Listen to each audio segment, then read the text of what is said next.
Bien-aimés dans le Seigneur, nous vous saluons au nom du Seigneur Jésus-Christ, notre grand Dieu, grand roi, celui que nous attendons, celui qui nous donne la vie et qui nous a accordé encore la grâce d'être ensemble avec vous ce matin, en ces temps difficiles où le monde tremble, où le monde bouge, mais nous les enfants de Dieu, nous ne bougeons pas, nous ne tremblons pas, parce que nous savons que notre Dieu est vivant. Et toutes ces choses qui nous arrivent aujourd'hui ont été prédites par notre Dieu, Seigneur Jésus-Christ. Hier, nous avons parlé ici sur un thème très important pour édifier les enfants de Dieu.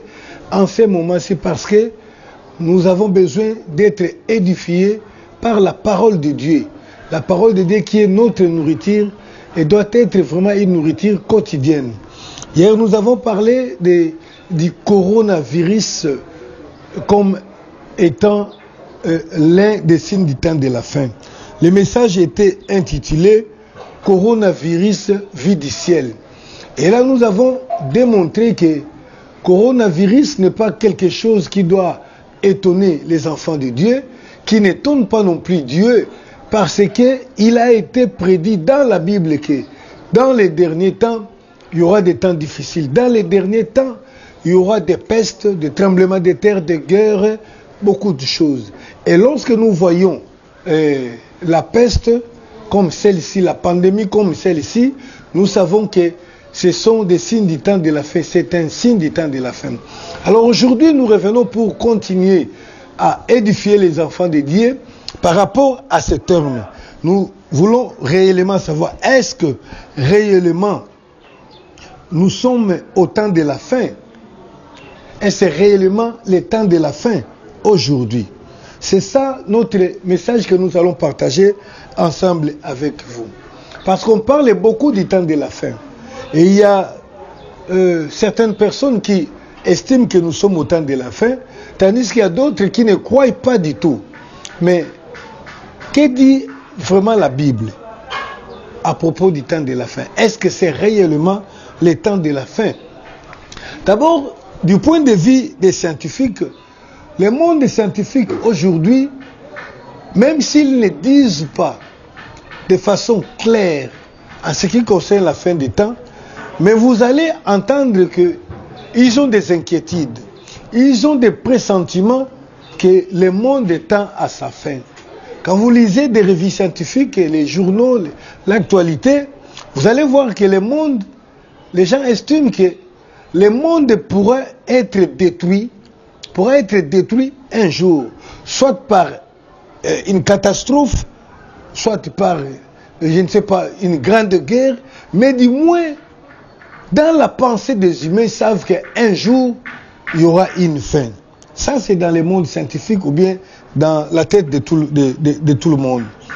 Mais il y a aussi des religions, beaucoup de religions, qui prédisent qu'il y a une fin, la fin du monde, la fin de la terre. Et en cela, que dit donc Dieu, le Créateur? La réponse de Dieu ne se trouve que dans la Bible. Et la Bible confirme que la fin des temps, la fin du monde existe réellement. Si nous lisons par exemple dans les livres des Hébreux, au chapitre 1er, au premier verset, nous lisons, nous voyons déjà là l'esprit, qu'il y a la reconnaissance qu'il y a quand même un temps de la fin. Je lis, après avoir parlé autrefois à plusieurs reprises et de plusieurs manières non, excusez, je recommence un peu ma lecture. Hébreux chapitre 1er, premier verset, deuxième. Après avoir autrefois à plusieurs reprises et de plusieurs manières parlé à nos pères par les prophètes, Dieu, dans ces derniers temps, nous a parlé par le Fils qu'il a établi héritier de toutes choses, par lesquelles il a aussi créé le monde. Dieu, dans ces derniers temps. Donc, la Bible reconnaît qu'il existe un temps de la fin, qu'il existe une fin. C'est pourquoi la Bible parle du dernier temps. Ici, on nous dit que Autrefois, Dieu a parlé de plusieurs manières par les prophètes, mais aujourd'hui, dans les derniers temps, donc la Bible reconnaît qu'il y a quand même un temps de l'enfer, ou bien il y a les derniers temps. Et si nous allons plus loin encore, dans la Bible, dans le livre de 1 Timothée, au chapitre 1er, 1 Timothée plutôt, chapitre 4, verset 1, la Bible dit que dans les derniers jours signifie également qu'il y a une reconnaissance du temps de la fin. 1 Timothée chapitre 4, je vais le lire. 1 Timothée chapitre 4, voilà, je lis le premier verset. La Bible dit ceci. Mais l'Esprit dit expressément que dans les derniers temps, quelques-uns abandonneront la foi. Je peux même arrêter déjà à partir de là. C'est juste pour confirmer que la Bible reconnaît qu'il y a quand même un temps de la fin. Et l'apôtre Paul le dit également dans le deuxième livre de Timothée, au chapitre 3, on nous parle également du temps de la fin, des derniers temps. Donc c'est une reconnaissance que ce temps-là existe réellement. Donc 2 Timothée 3, la Bible dit que sache que dans les derniers jours, il y aura des temps difficiles. Donc la Bible parle toujours du temps de la fin, du dernier jour, et ceci, cela. Donc cela confirme qu'il y a une fin pour ce monde dans lequel nous vivons. Et cela est aussi confirmé dans le livre de Matthieu au chapitre 24. Matthieu chapitre 24, là c'est Jésus lui-même, lorsqu'il communiquait avec ses disciples, étant ici sur la terre, ils ont invoqué, ils ont parlé, ils ont évoqué, ils ont parlé de ces concepts de la fin du monde, du temps de la fin. Je lis Matthieu 24, 3. Il s'assit sur la montagne des Oliviers et les disciples vinrent en particulier lui faire cette question. Dis-nous, quand cela arrivera-t-il et quel sera le signe de ton avènement et de la fin du monde? Voilà en quelques mots, quelques passages qui résument qu'il y a quand même une fin du monde. Il y a quand même un temps de la fin. Puisqu'il y a une fin du monde, donc il y a un temps de la fin. Maintenant, la grande question, ou la question que nous nous posons ici, est de savoir si réellement nous sommes vraiment au temps de la fin. Parce que beaucoup de gens refusent, beaucoup de gens également acceptent. Mais je voudrais d'abord que nous jetions un coup d'œil sur un concept général qui peut nous éclaircir que réellement ce monde doit quand même finir un jour. Vous savez, le monde dit que tout ce qui a un commencement a nécessairement une fin. Or, de la veille de tous, même ceux qui nient que c'est Dieu qui a créé le monde, ils reconnaissent quand même quelque part que le monde a commencé. Même s'ils estiment le commencement du monde à des milliards d'années, à des millions d'années, à des milliers d'années, mais personne n'a jamais dit que le monde a existé toujours. Le monde, les scientifiques reconnaissent toujours qu'il y a eu un commencement. Or, de nature, nous savons que tout ce qui commence finit un jour. Oui, soit béni notre Dieu parce que il n'a pas de commencement, lui. Celui qui a créé ce monde dans lequel nous nous trouvons, la terre et les cieux, n'a pas de commencement ni de fin. Donc, ce qui explique également que notre Dieu est éternel. Mais ce monde n'est pas éternel parce que nous reconnaissons que ce monde a été créé. Même ceux qui ne reconnaissent pas que le monde a été créé, ils reconnaissent que le monde a commencé à exister un jour. Or, selon le principe général qui dit que tout ce qui a un commencement a aussi une fin, donc le monde aussi a une fin.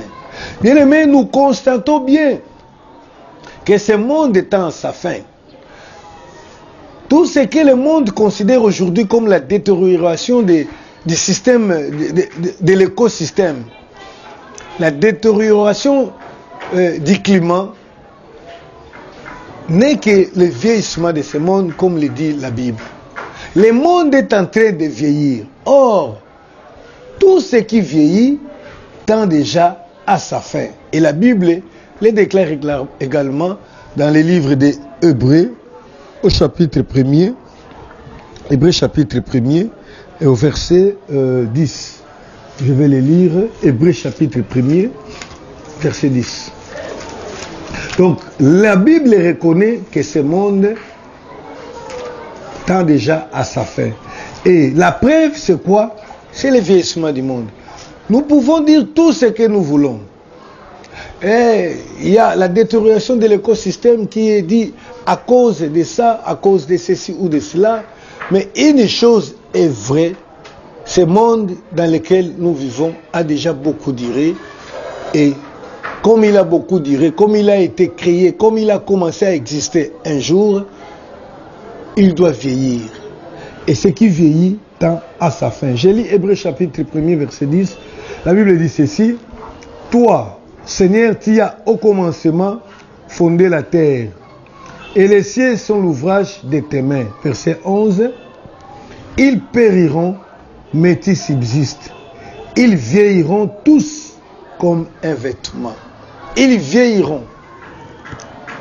Hébreu a parlé, il y a de cela 1 millier, 2 milliers d'années. Mais aujourd'hui, nous voyons la réalité du vieillissement de la terre. Donc la terre vieillit, ce qui signifie que la terre tend à sa fin. Malheureusement, beaucoup de gens ne croient pas. Et ceux qui ne croient pas en cela estiment que le monde existe depuis toujours. Ils estiment que les gens vivent, les grands-pères, les grands-parents étaient là et ils ont vécu, ils sont morts, mais le monde continue à exister. Nous lisons dans les livres de Pierre, au chapitre 3, et au 3e verset. De Pierre, chapitre 3, au 3e verset. Voilà. Nous arrivons là. Ok, de Pierre, chapitre 3, verset 3. La Bible dit ceci. Sachant avant tout que dans les derniers jours, voilà, la Bible répète encore ce concept du dernier jour.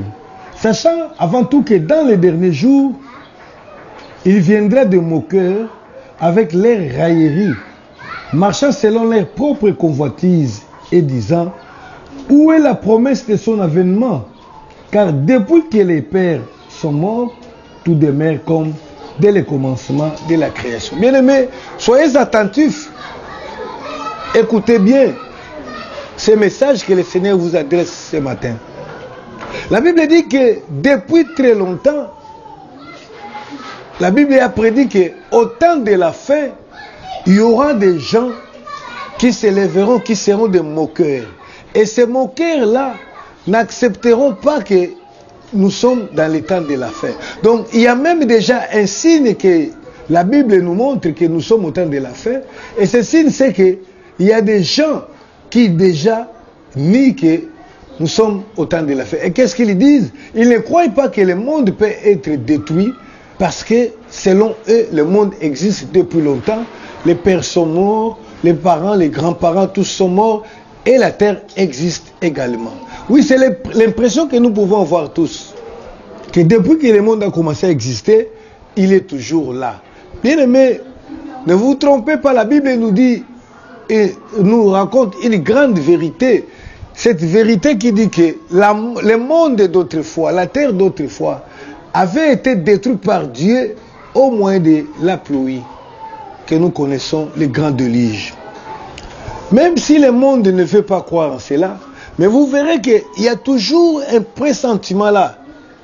Il y a certains scientifiques qui disent, qui racontent des histoires, que jadis il y a eu un continent qui existait entre l'Afrique et l'Europe et que ce continent a disparu suite à un déluge où il y a eu un effondrement. Donc quelque part, le monde aussi reconnaît qu'il y a eu quand même un monde, il y a eu les gens qui sont partis et qui sont morts.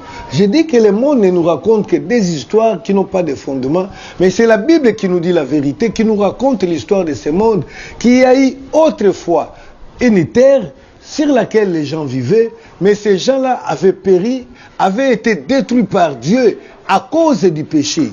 Mais parce que ça a duré longtemps, des milliers d'années se sont écoulées, les gens ne comprennent pas. La référence des gens, c'est les grands-pères ont existé, les grands-parents, nos pères, et rien ne change, le monde est là. Bien aimés, nous disons que oui, nous sommes au temps de la fin. Nous sommes réellement au temps de la fin. Et la Bible le dit encore d'une façon forte. Et c'est Jésus-Christ qui le dit. Vous savez, quand Jésus prononce une parole de sa bouche, c'est une parole digne de confiance, une parole à laquelle tous les humains doivent s'attacher, doivent se confier, parce que c'est la parole de Dieu. Et Jésus a dit ceci dans le livre de Matthieu, au chapitre 24, à propos de ce monde et de ce que nous appelons les temps de la fin. Matthieu chapitre 24, verset 34. Voilà, nous allons lire au nom du Seigneur Jésus-Christ. Matthieu chapitre 24. Excusez, là je suis tombé sur Luc. Voilà, Matthieu chapitre 24. Jésus dit ceci. Je vous le dis en vérité, cette génération ne passera point que tout cela n'arrive. Je vous dis en vérité. Je vous le dis en vérité. C'est-à-dire, Jésus est en train de souligner sur ce caractère véridique de la fin du monde, puisqu'il s'agit de ça.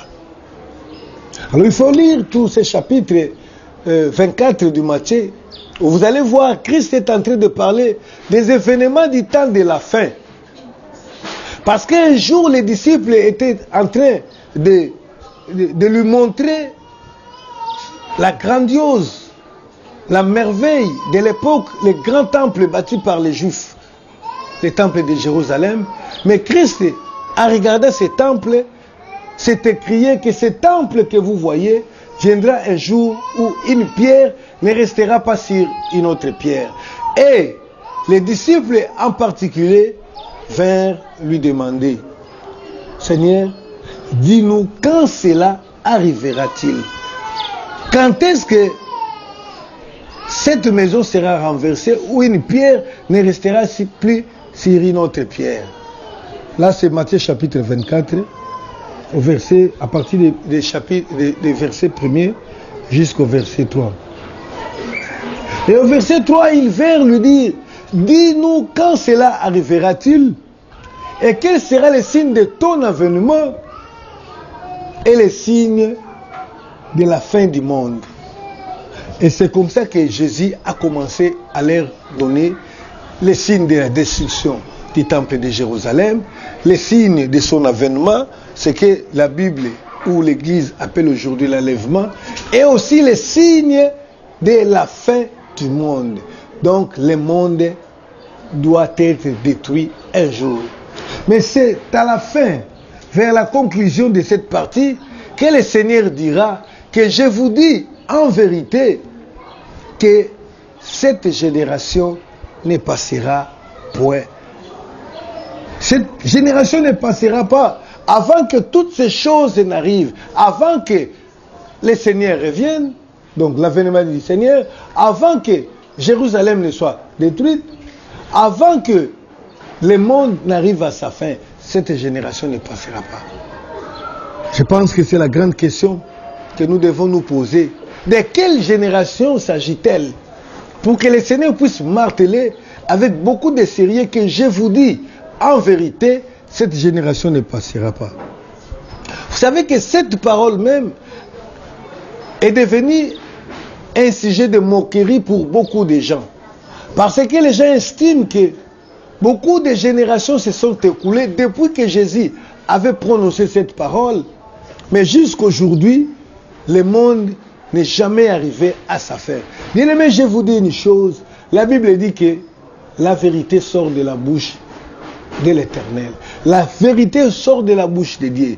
Jésus dit, je suis le chemin, la vie et la vérité. Donc, ce qui sort de la bouche de Jésus ne peut être que la vérité. Jésus a dit, cette génération ne passera pas. De quelle génération s'agit-elle? Je te dis, toi qui me suis, aujourd'hui là où tu te trouves, c'est cette génération dans laquelle nous vivons. C'est cette génération bien-aimée. Elle ne passera pas avant que la fin n'arrive, avant que cette fin du monde puisse arriver. Ce sont des choses que nous devons enseigner à l'Église. Au lieu de distraire les enfants de Dieu sur les bénédictions, ils vont acheter les parcelles, ils vont se marier, ils vont partir, ils vont voyager par-ci, par-là. Ils auront beaucoup d'argent. Le monde étant à sa fin. Alléluia. Que le Seigneur soit loué. Et il dit que cette génération ne passera pas. Bien aimé, c'est la vérité. Le problème, c'est quoi? Beaucoup de gens ont estimé que cette parole était un mensonge parce qu'ils ont mal compris. Ils ne savent pas comment compter les générations. Bien aimé, je vous dis que la façon de compter la génération des hommes diffère de la façon de Dieu. Ce n'est pas ce que nous considérons, nous comptons comme génération, que le Seigneur Dieu considère également. Pour nous les hommes, la génération, c'est une période, une époque de gens qui vivent pendant un laps de temps. Et parfois on définit 25 ans, d'autres 40 ans ou 50 ans. C'est ce que les hommes appellent la génération. Mais la génération, pour Dieu, est comptée non pas par rapport au nombre d'années, mais c'est par rapport à ce que Dieu fait. Et la génération est comptée par rapport à la personne que Dieu utilise en ces temps-là. C'est comme ça que nous allons nous référer toujours à la Bible pour comprendre cette génération pour laquelle le Seigneur dit que c'est une génération pécheresse, une génération méchante, mais une génération qui ne passera pas sans avoir vu toutes ces choses s'accomplir. Nous nous référons à la Bible dans le livre de Matthieu, au chapitre 1er. Au chapitre 1er, donc, chapitre 1er, à partir du premier verset jusqu'au 17e verset. La Bible dit, généalogie de Jésus-Christ, fils de David, fils d'Abraham. Ça c'est le verset 1er, verset 2. Abraham engendra Isaac, Isaac engendra Jacob, Jacob engendra Juda, et Juda et ses frères. Nous allons continuer la lecture, vous allez voir que un tel engendra un tel autre, un tel engendra un tel autre, jusqu'au verset 17. Là je lis le verset 17, la Bible dit, il y a donc en tout 14 générations depuis Abraham jusqu'à David. 14 générations depuis David jusqu'à la déportation à Babylone. Et 14 générations de la déportation à Babylone jusqu'au Christ. Alléluia. La Bible comptabilise au moins 14 générations fois 3. Et à partir d'Abraham. Pourquoi Dieu compte les générations à partir d'Abraham? Parce que Abraham est la personne par qui Dieu avait fait une promesse disant que toutes les nations du monde seront bénies au travers de toi. La Bible, Dieu avait promis à Abraham au travers de la Bible que toutes les nations de la terre seront bénies à partir d'Abraham. Et Abraham était appelé à devenir une nation par laquelle Dieu va travailler, au travers de laquelle toutes les nations de la terre seront bénies. Et c'est comme ça qu'il avait dit à Abraham, tu seras père de multitudes de nations. Et la Bible commence la généalogie de Christ à partir d'Abraham.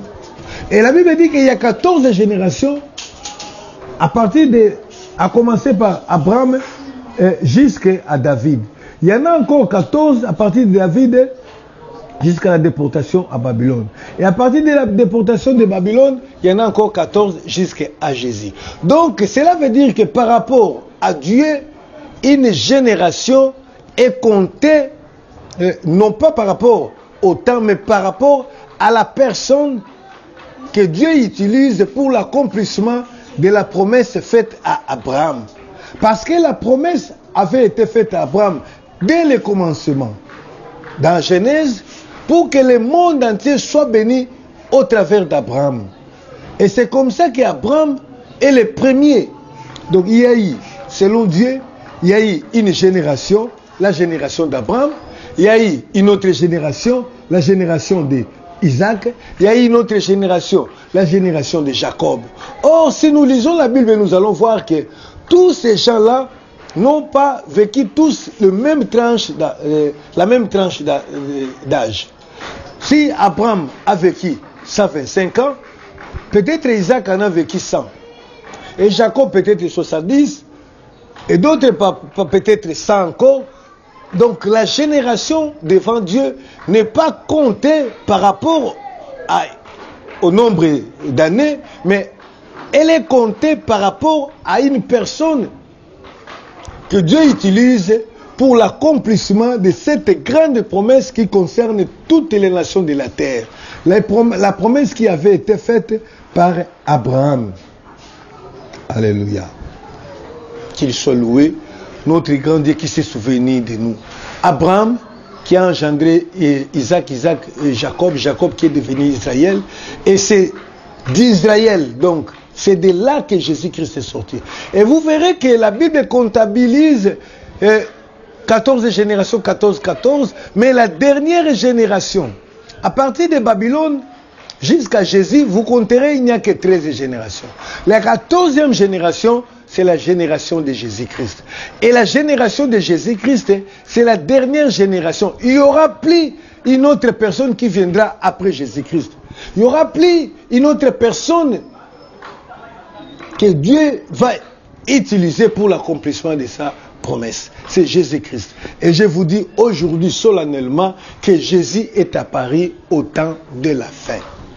Donc depuis que Jésus-Christ est venu sur la terre, la Bible compte que c'est le temps de la fin. C'est la dernière génération. C'est la génération de Jésus. C'est pourquoi dans cette génération, il n'y a qu'un seul nom qui nous a été donné. Le nom qui porte le nom de la génération. C'est le nom de Jésus-Christ par lequel nous devons être sauvés. Qu'aujourd'hui, certaines personnes viennent avec le nom de leurs prophètes. Ils disent que non, pour être sauvé, il faut croire en Jésus et aussi ajouter les messages de Branham. Bien aimé, c'est ça l'erreur, c'est ça de l'hérésie, c'est ça qui mène à l'enfer déjà. Parce qu'il y a un seul nom. Ce n'est pas le nom des pasteurs. C'est pourquoi aujourd'hui, quand vous priez et que vous ajoutez au nom de notre pasteur, moi j'ai pris au nom de Dieu de notre pasteur, Papa Kingandi, comme les gens veulent appeler aujourd'hui. Priez aujourd'hui au nom de leur daddy, ces gens-là iront en enfer, ces gens-là se sont écartés de la volonté de ce départ parce que nous vivons au temps de Jésus. La dernière génération, peu importe le temps que cela a pris. Si cela a pris 2000 ans, 2030 ou 2020, comme nous sommes aujourd'hui, c'est la génération d'aujourd'hui, c'est la dernière génération. C'est pourquoi, bien aimé, je vous dis, nous sommes vraiment au temps de la fin. Vous savez que beaucoup de choses qui étonnent le monde aujourd'hui, ces choses-là ne nous étonnent pas. Nous qui lisons la Bible, nous qui croyons en Jésus-Christ, nous sommes déjà éclairés parce que nous savons ce qui va se passer jusqu'au dernier jour de ce monde, jusqu'au temps de la fin. Et je vous dis que nous sommes au temps de la fin. Plaise au Seigneur de nous accorder le temps pour que nous puissions continuer cet enseignement sur les événements du temps de la fin. Comment cela doit arriver, puisqu'il y a les événements. Lorsque les disciples vinrent à Jésus pour lui poser cette question, ils disent, Seigneur, donne-nous les signes. C'est pourquoi nous croyons, parce que nous avons vu des signes. Parce que la parole de Dieu avait prédit, avait prophétisé, et nous voyons l'accomplissement. Et nous voyons ces signes-là s'accomplir. Bien aimés, nous sommes au temps de la fin, que celui qui lise fasse attention. C'est pourquoi je vous dis, comme nous l'avons lu au commencement, que personne ne vienne vous dire que vous voyez pour être sauvé aujourd'hui, il faut croire au message de Branham, au message de Kimbangu, au message de je ne sais pas moi qui.